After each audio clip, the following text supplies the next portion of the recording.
Orano-La Hague a engagé la construction d'une nouvelle enceinte de protection. C'est une nouvelle clôture à l'intérieur du site. Elle ne sera pas directement en bordure de route.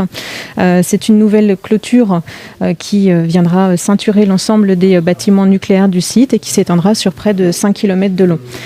Pour des raisons bien évidemment de protection physique de notre site, on ne peut pas dévoiler les caractéristiques techniques de cette clôture.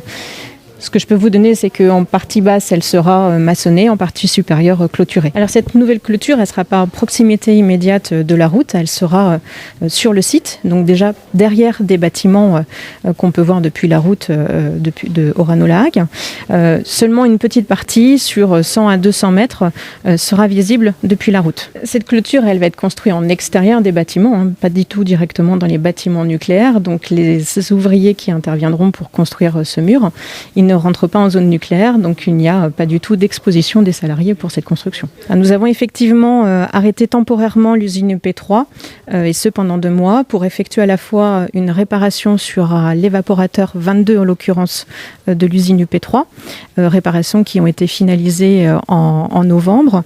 L'évaporateur 22 a été remis en chauffe le 25 novembre.